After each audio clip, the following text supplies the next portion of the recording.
Marie. Welcome back to my channel. So this next video, I need to put a disclaimer. It is a very emotional video. I talk about the night that I lost my baby, and I'm trying not to cry right now. I didn't expect to cry so much during the video. Like I said in my last video, when I talk about it normally, I don't go into too many details, so I can talk about it without crying, but this video, I'm being as honest as possible and talking about all the details of what actually happened. So let's get into that. So things were going well. Everything was moving along. The day that I reached 5 months, we got home and I wasn't feeling all that great. I was just exhausted and my stomach was hurting a little bit, but I just thought it was like morning sickness again because I felt a little nauseous. And I hadn't had morning sickness for like a week or two at that point. So I was just like, all right, I'm going to still have morning sickness, whatever. I had like a break for a minute. And it was probably around 11 o'clock at night. And I was laying down trying to sleep. And I had like the body pillow and I'm laying on my side. And I was just like, I'm so uncomfortable. And I thought I had to pee. So I got up and I peed. And it was just like, okay, I still have to pee. And I'm pushing because I have to pee. And while I was doing that, something was trying to come out the wrong hole. And I was like, okay, that's not a normal feeling. So I stopped pushing, stopped trying to pee. So I was just like, I still have to be, like, I hadn't got it all out. So I started pushing again, and it felt like something was kind of pushing in the hole in the middle. I'm trying not to, if younger people are watching or whatever, or be gross about it. Then I was like, maybe I have to do number 2. And I was, you know, all those muscles are near each other and you're telling one muscle to move, but the other one's like, I'm going to move too. And it's like, no, not you. And you can't really control it as well as when you're not pregnant. So I kind of pushed a couple more times and I was like, okay, that's not right. And I'm like, I don't have to pee or poop. So I just went back to bed. And I was laying there for a little bit and I was just like, oh, I'm still uncomfortable. And I was like, man, I still have to pee. So I was in bed for like 10 minutes. I got up and I went to pee again and I started to pee a little bit. And when you're pregnant, you have to pee all the time. You feel like you have to pee constantly, even when you're not super, super big. Like, I think from like what friends have said, the farther along you get, the more you feel like you have to pee and like nothing comes out because the baby's smushing your bladder. But even when you're not that far along, you just kind of feel like you have to pee all the time. And then you'll go and you'll get a little out and you're like, all right. And then like 5 minutes later, you have to pee again. What I used to do was I would just go and just sit in the bathroom for about a half an hour because I would pee and then like 5 minutes later I have to pee again. And so I would just kind of sit there for about a half an hour and just keep peeing a little bit at a time. And then after that, it was like, okay, I can go back to doing what I was doing. But, you know, not everybody can do that. I was lucky, I guess. So about 10 minutes later, I went back to the bathroom and I'm sitting there and I was just like, maybe I do have to number 2. And I kind of pushed a little. I'm like, no, nothing's coming out. And I peed a little bit again. And then I was just sitting there. I'm like, I'll just give it a minute. And then all of a sudden it went like this. And then it just felt like a waterfall. My water broke. And I was like, oh, you can feel it. It's a very different feeling. You know, sometimes people say you feel like you're peeing, but it's a different hole. So it's like, no, you don't.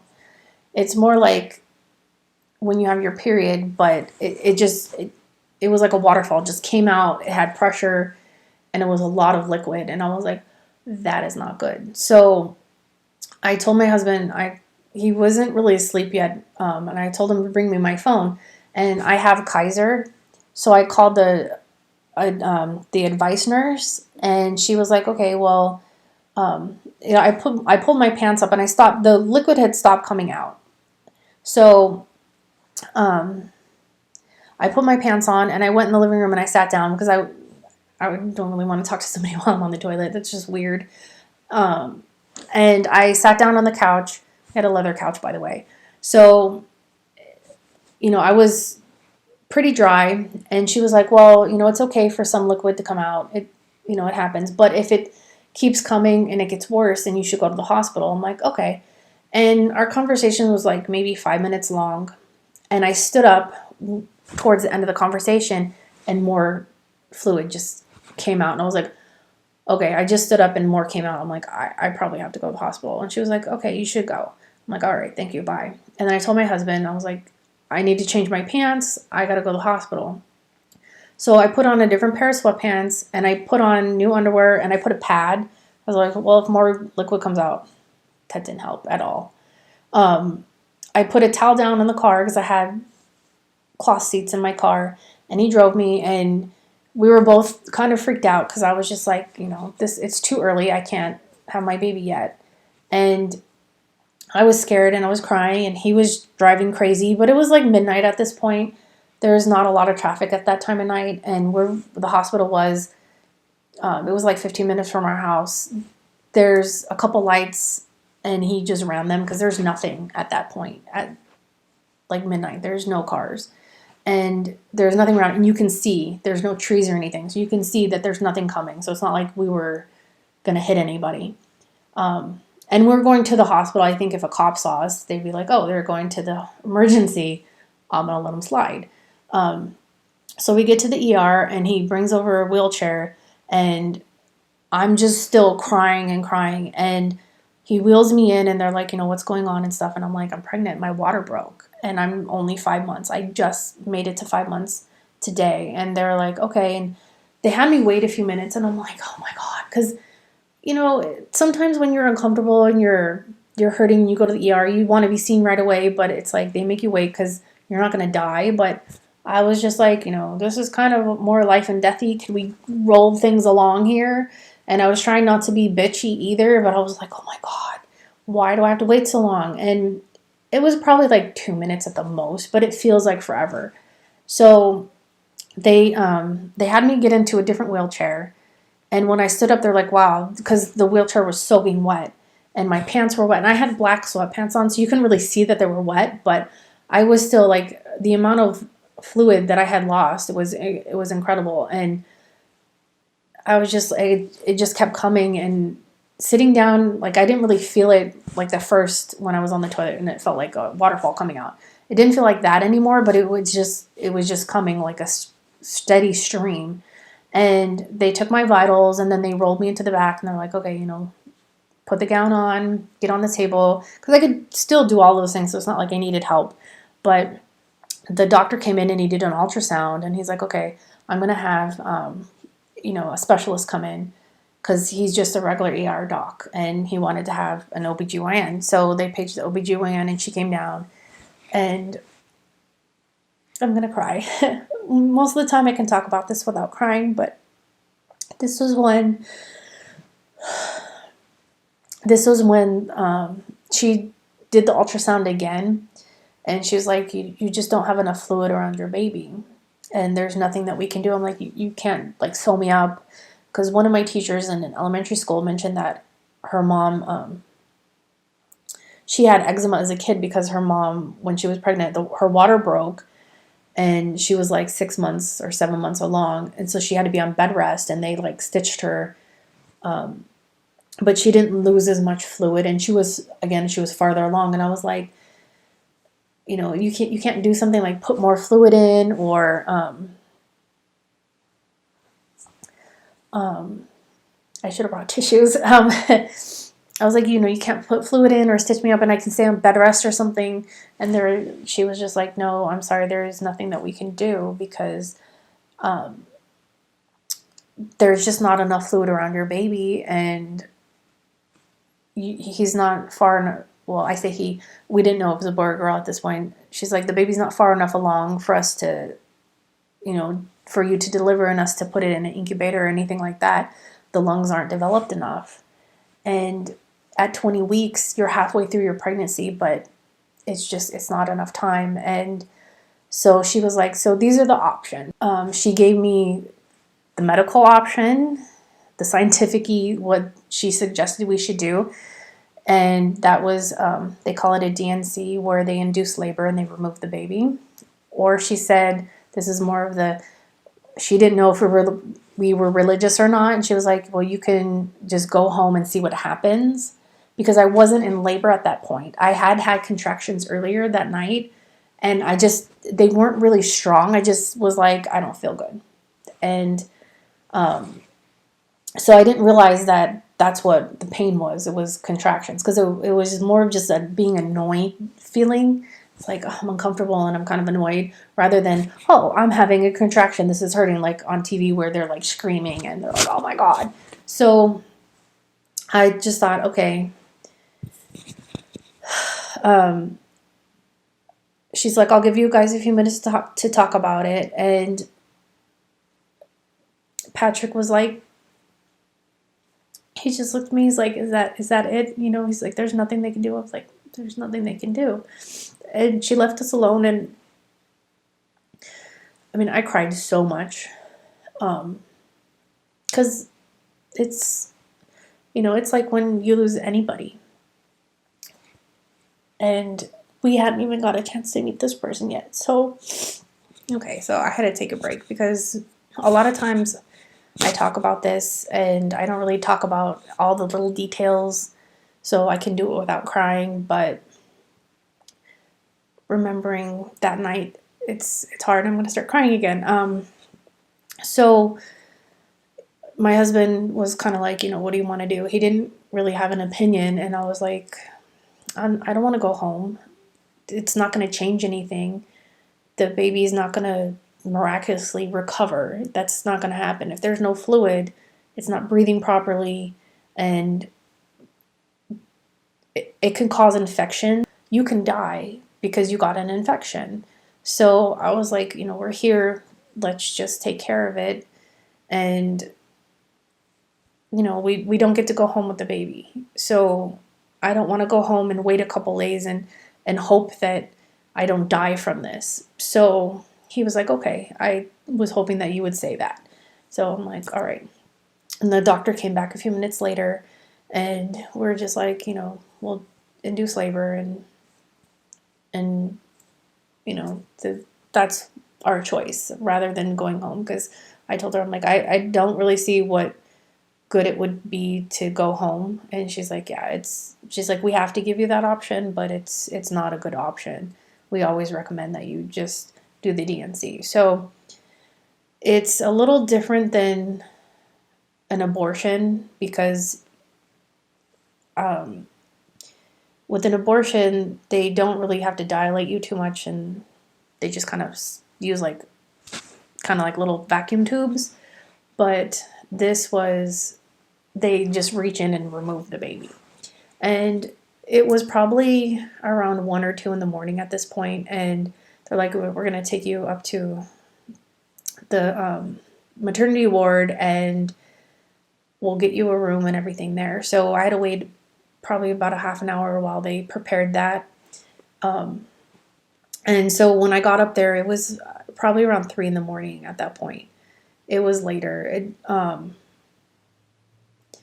Well, when I finally saw the clock, because we were talking for a few minutes, and they got me in a bed and settled down and everything, and they put a monitor on my stomach for a little bit, and they're like, okay, you know, the baby had died at that point. And they gave me some medication, and they're like, you know, we're going to have to dilate you, and you don't have to be 10 centimeters like when you go through a normal pregnancy, because the baby is so small, but we're going to start the process now, and it'll probably be sometime tomorrow morning, because we were, even though it was past midnight, you know, it's like when you go to sleep, that's when the next day occurs, kind of thing. That's how we were all talking about it. And my husband stayed with me. We had a private room, and there were like these benches that kind of pulled out a little bit to make like a bed. But again, I think I mentioned this either earlier in the video or in my first video. He's 6'4". He's very tall. So he's kind of curled up in a little ball laying there. And he did lay with me for a little bit, but you know, the bed is only so wide, so it wasn't really that comfortable for either of us. And he didn't really sleep. We were just mostly just kind of resting. And around 6 in the morning, they came back and they gave me some more medication. And around 7:30, I told them, I'm like, you know, just go home for a little while, because they said it wasn't going to be for maybe 5 or 6 more hours. It was like, you know, I know you're tired, you didn't sleep well. I had probably slept for like 2-3 hours, It wasn't long because people would just come in the room, and they did try to leave us alone for the most part for a little while, because there wasn't anything really that anybody could do anyway.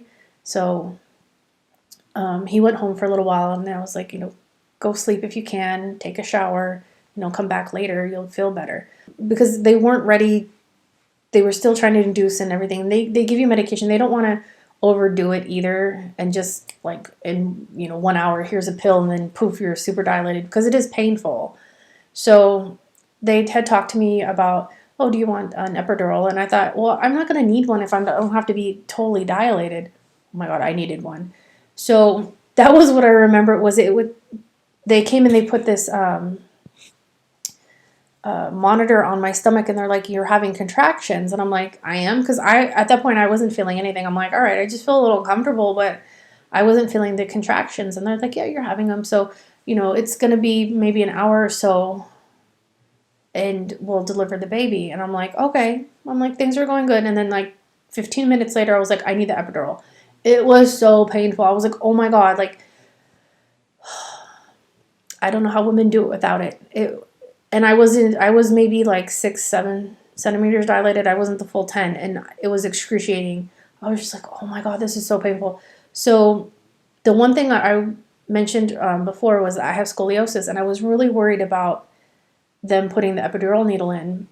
My niece had 3 kids, and the first 2, when they put the epidural needle in, they just kind of jammed it into her spine.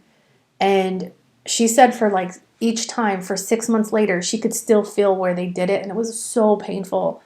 And I just thought, I already have problems in my lower back. I can't deal with that as well. So I was really concerned about that.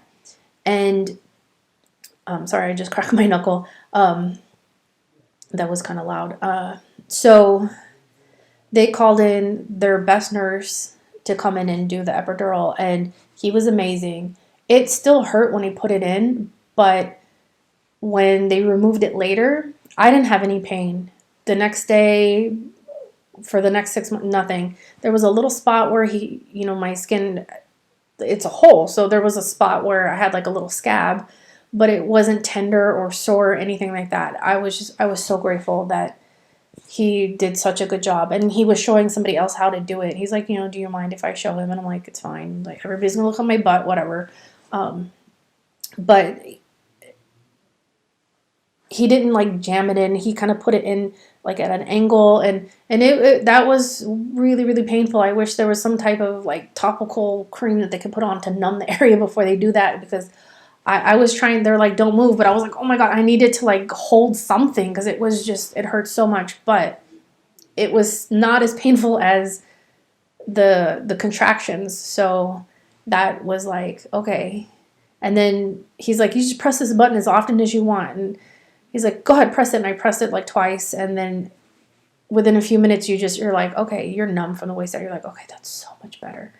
It's like, okay, I can do this now. And I think there was only one other time after that I pressed it, and then because it's on a steady drip already, and there was only one other time where I'm like, come on, I need you to get in there a little faster. And then after that, until they removed it, I didn't press the button. So I still had a contraction and everything, but it was like, okay, I'm fine. And then the nurse was looking at my stats, and she was coming back and forth. And then the doctor came in and she talked to me for a few minutes, and she was like, we're just going to remove the baby, and we'll clean you out, make sure that there is nothing left inside, but you're not ready yet. You still have to be a little more dilated, because I kind of felt like a turkey. She put her arm, from my angle, it looked like it was up to her elbow. I'm pretty sure it was probably only about here, but she put her arm in it, like, after removing the baby, to get all of the afterbirth and everything, and the placenta and everything out. And it just was like, you feel like a turkey when you're going in there and getting all the stuff out and cleaning it. I was just like, oh my God, get out of me. So she asked if we wanted to hold the baby, and a lot of people will, but I'm going to cry again. And the nurse asked me several times too, and I said no, and my husband didn't want to see the baby either. We weren't going to get to go home with it, and we just were like, we don't want to see it because it's so hard to lose your baby already. And then I didn't want that to be the only image I had of my baby. I'd rather think of it as like when it was in my tummy rather than what it looked like, because even though they are kind of baby shaped, it had the nurse told me, and I kind of was annoyed at her for this, and because she kept asking me if I wanted to hold the baby, and I was like, I told you before, no, I don't. Stop asking me. And I guess she was just trying to make sure, like, she asked me before a couple times and then after like twice. And I was just like, I can't see that baby. Like, that will be the only thing that I remember, and it'll like haunt me. I'm a very visual person, and if that's what I remember of my baby, I'm not going to be able to like keep going with my life, because I'm already depressed about losing my baby. That's hard enough. And then she was like, well, a lot of people sometimes will take pictures of the feet. And after the doctor removed the baby, the nurses took it into, there's a room right next to it. Like in between each of the rooms, there was like a little room where they take the baby and they do testing and things there. And she came back, she's like, the feet are perfect. Do you want to get a picture of the feet? And I was just like, no.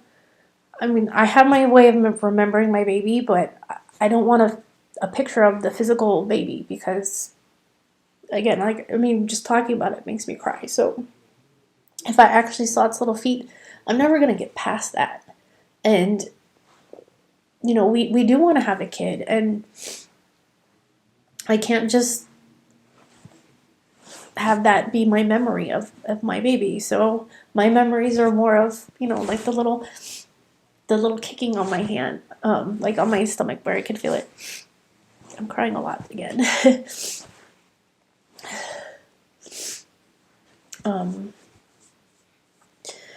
I didn't think I was going to cry this much.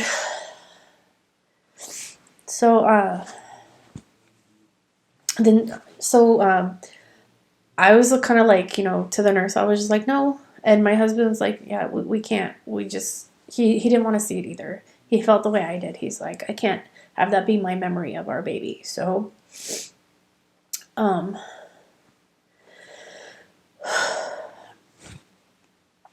then once the doctor cleaned me out and everything, they kept me on the epidural for a little while. And they're like, you're bleeding a lot, and so we'll keep you on the epidural because it's painful. And I was like, okay. And then maybe like an hour later, they're like, okay, we're going to take you off because we need you to be able to walk. And once you're able to walk, we want you to go to the bathroom and pee. And I was like, okay, not a problem. I had a catheter in, which they removed, and I couldn't feel anything at that point from the bottom down, which was nice, because it's like you're all the stuff going on in your head, you're already upset there. You don't need to feel other stuff. It's like that's too many things at one time. I really, really should have brought tissue before making the video. So then they also talked to us about if we wanted to have a funeral for our baby, and how we wanted to handle that. And I was just like, it's not something where I'm gonna like, yeah, we want to bury our baby and then go visit the grave. If like the baby was like a day old and then died for some reason, then yeah, we would want to do that. But we didn't get to meet our baby. So I was just like, I can't. That's another thing that I just knew I couldn't do. I didn't want to go and have to like, just see this little grave and everything. Like, I can't even talk about it. I can't handle that. So, and my husband felt the same way. So we decided to let them deal with it, and they asked if we wanted to do an autopsy, and I was kind of like, I was just like, don't touch my baby. I didn't want them to like cut it apart, and I was like, no. It wouldn't really have helped them know why I lost the baby. They did take some fluids to do testing, which I was okay with, and they also took some of my fluids as well and tested them to see if they could see a cause. And it was maybe like 2 weeks later, we met with another doctor who was a specialist in this area, she's an OBGYN, but she specialized in like preemies and things like that, and miscarriages. And she's like, we got the test results back, and there's nothing that indicates why you had a miscarriage at this point. And they're like, it wasn't chromosomal, it wasn't any kind of birth defect. She didn't show us a picture, but I guess that they took a picture, and the like form wise the baby looked fine. And she's like, I'm sorry, there's no explanation. It's just nature, and it happens. We haven't advanced that far in technology and medicine to know why you had a miscarriage. And most of the time when people have miscarriages, the doctors, they have no idea. They were thinking that maybe I did get some type of infection, because that can cause a miscarriage. You can get, it's like something that happens in the bloodstream, and it just causes you to spontaneously have your water to break. So they did test for that, and they're like, that wasn't the reason. Because that's what they were kind of leaning towards when we were at the hospital. But it just happens sometimes. And so after they removed the baby and I was able to pee, they discussed if we wanted to stay the night or if I wanted to go home. And my husband was like, we want to leave. And I thought, why? Like, I didn't want to deal with the bleeding and everything that was going on. I just really wanted to sleep and like lay in bed and have somebody kind of take care of me and be pampered a little bit, because I was exhausted and just so emotional. And it's like you're physically and emotionally tired and you just can't do anything. So he's like, I would feel more comfortable at home and I'll take care of you. I'm like, okay, fine. If you're going to take care of me, then I'll go home. So we packed up our small amount of stuff that we had with us, and the lady took us on the elevator ride down, and I started crying because there was somebody else who was downstairs already with somebody else, and they have to wheel you out in a wheelchair. You can't just get up and walk. It's some policy. I mean, you see it on TV all the time. Sorry, squeaky chair. And I think she realized when I was crying, like, why I was crying, because the other woman had her baby with her, and there was like people, and then they had balloons, and I'm just there with no baby. And I think she realized that. So she was trying to like say nice things to me and just be sweet, and I appreciated that. She didn't make me feel worse about the situation. And so the night before, when we were in the ER and they told us that we were going to stay, I had sent my boss an email, and I didn't realize that I wrote induce, but I spelled it with an E instead of an I, and it auto-corrected it to endure, and I didn't reread it before I sent it because it was probably like 3 in the morning, and I was just exhausted and upset. And so I just was like, I'm in the ER, they're inducing labor, I'm not coming in tomorrow, something like that. And I just pressed send. So when I looked at it the next day, because I was like, did I email her? I couldn't remember. I saw that I wrote that my induce was changed to endure, and I was like, that sounds weird. I have to endure labor. I mean, I did have to endure it, but it's not the same. Like, it's not what I meant to write. But she never said anything. I think that they might have sent an email to like the more, not everybody, but maybe just kind of the people in charge, to let them know that I wouldn't be there, and to maybe not like say anything to me to make me upset. And I stayed home for a week. And during that week, I was just in bed almost the entire time, just tired. My body did feel like I had a baby. My chest swelled up. I'm already very large there, so it was like, dude, it was ridiculous. Women with smaller boobs always want to have big boobs, but I'm so lucky because when they do swell, it's like a normal size. When mine swell, I look like I'm going to fall over. I'm top heavy. It's too much. Anyway, I went to lunch with my best friend one day. She works in an ER, and she's always got an odd schedule, so she always has a day off during the week. So it was nice to get out of the house at least once and, be around my best friend before going back to work. And I really didn't want to go back to work either, but I didn't want to stay home. I I had too many memories at work, but then at home, all I was doing was just laying around being depressed. So I was like, well, work is better. At least it's getting me out of the house and, getting around people and doing something besides just laying in bed crying.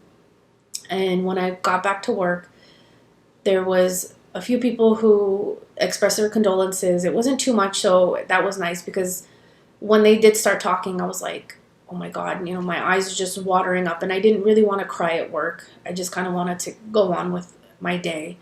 But those people liked me, and so they felt bad about what happened, and now I'm going to cry again, because they were so nice. And it's nice that when you feel appreciated at work.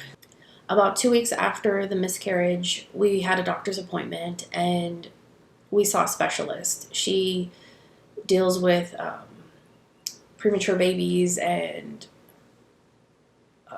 I couldn't remember. She was kind of like an OBGYN, but her specialty was that she dealt with the preemies and late-term miscarriages. I just can't remember what she was called. I'll have to look that up. I'll put it on the bottom here if I can find what she's called, because I really can't remember, and I don't have like paperwork or anything from that time to like look it up and be like, oh yeah, this was her. So we went in and we talked with her, and she had the test results, and it wasn't an infection like they were thinking it was, and there was nothing wrong with the baby. They did like a chromosome test, and they checked to see if the baby had an infection, and there was just nothing. We found out that it was actually a boy. I kept thinking I was having a girl, but it was going to be a little boy. And we didn't want to know that, but she had turned on monitor to show us some of the test results, and I just saw, like, right there, it was like, boy. I'm like, okay. We were calling the baby Peanut, and that's still what we refer to him as most of the time, instead of, baby boy Beeland or whatever. There's a little piece of fuzz. I don't think you could see that, but little fuzz. So they really had no idea why we had the miscarriage, and it happens. It was just really spontaneous. There was no underlying reasons for it. So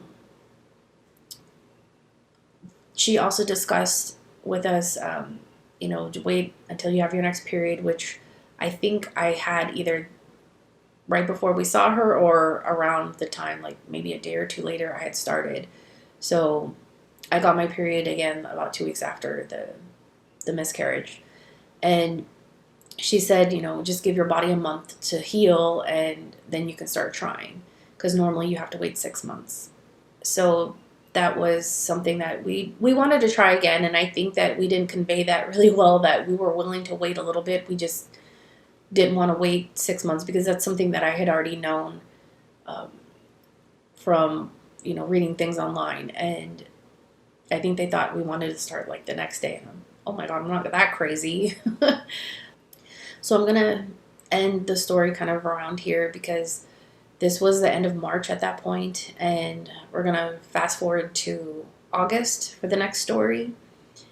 And this is kind of a better place instead of being a 3-hour long video. So this was a really morbid topic. I'm not really going to be like and subscribe. That's, if you want to come back and see it, you will. If not, you're just like, that was too depressing for me. That's fine. The next videos shouldn't be as depressing as this one. So hopefully they'll be just a little more informative about what happened, rather than me crying the entire time, because I already filmed the next part. I don't remember crying at all. So come back for part 2. If you like, subscribe, whatever, have that little bell notify you. You'll know when the next video is up. If not, I should have it up in about 2-3 days. I just need to edit the video and edit this one currently as well. I just have to put all these pieces together, because instead of chopping up the videos like I should have, I have like 3 videos where they're way too long. And a little subscribey thing, it should come up on the side. Will pop up, whatever. If you don't, it's okay. Thank you for stopping by.